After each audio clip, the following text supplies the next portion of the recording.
Hi everyone and welcome back. Today I'll be telling you a story of two of my favorite Indian historical figures, Akbar and Birbal. One morning, Akbar woke up with a very disturbing dream.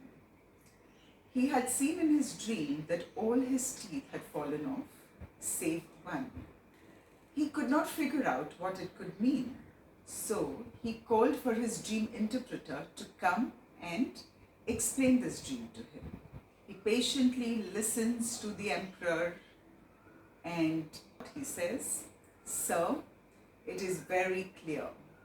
The dream says that all your relatives will die before you and you will be left all alone." Hearing this, the emperor was livid. He was so angry that he ordered the interpreter to be put into the dungeon.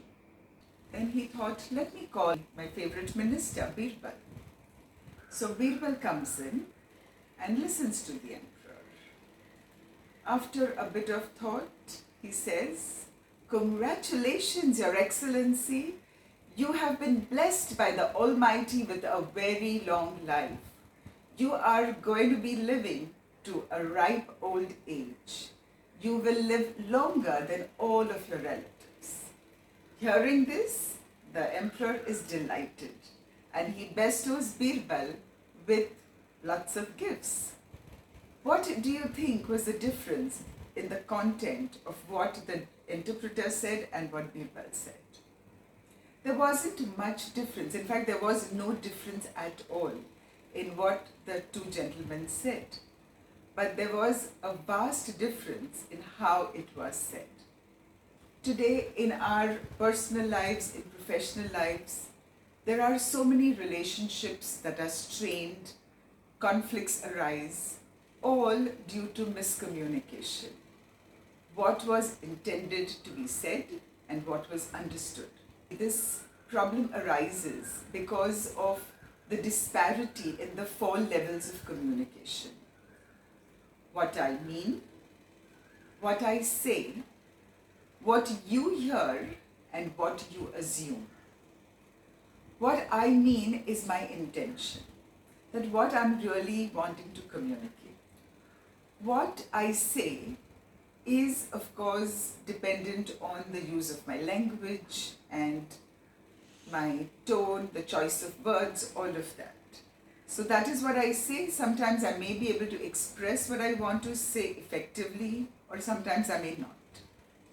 The third thing is what you hear. Now, what you hear is often based on your personal and cognitive biases. Because maybe the way I look reminds you of somebody, or maybe the way I talk or the words I use may trigger something. So what you hear may be very different than what I'm really trying to say.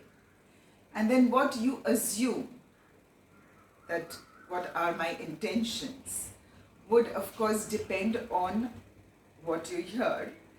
And you would make an assumption which may be absolutely contrary to what my initial intention was. I'm sure many of us can think of at least a few examples in our lives when we meant to say something, but that person completely misunderstood us. And we say that, oh my God, how could she or he have misunderstood? I was so clear. Yeah, but then the problem is the disparity which we just spoke about. So just a little piece of advice, if you would call that next time you hear something from a person that offends you, just take the time to talk to that person and clarify that what did he or she actually mean.